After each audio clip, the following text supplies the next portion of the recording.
Hello, welcome to the second blog. I'm Bob, and this is James here, who's going to show you how Woobius is actually used on a day-to-day basis, this time on a computer screen. So go ahead, James. Thank you, Bob. So here we are. We're just about to make a drawing issue. I've got on my screen the drawing, the CAD drawing that we've drawn, and we've shown that it's going to be up-revved. So I can now put all this data into Woobius so that the contractors on site know what the latest information is that they should be working to.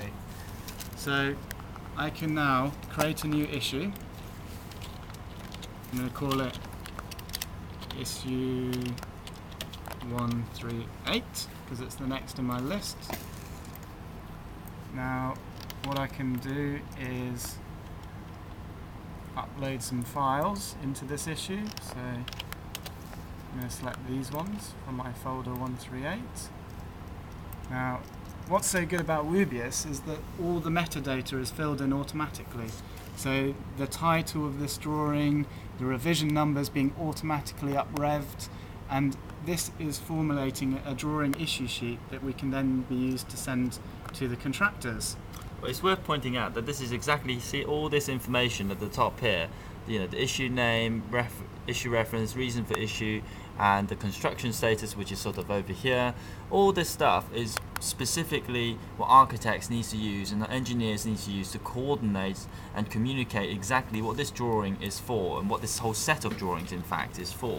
So these are all very construction specific, really. So moving into the final step of the issue procedure, I can now select the people from different organisations who I want to send this information to, and I can also type in a specific message about the issue that I'm generating. So when I hit send email, those drawings have now been issued, and I can see in the history function who I've sent the drawings to, the message that I put in there, and the actual drawings and the revision numbers. And when people download those files, I'll also be able to see in here who's downloaded that data. Now, another thing that's worth showing is that if I say select one of these files, I've got down here all the previous history for that file. So these are all the different times it's been issued, and I can see that this last one was issued in issue number 37, and it was revision number 12.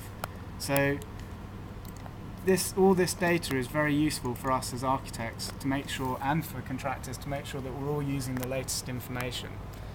And that is really a summary of how Woobius is being used in practice.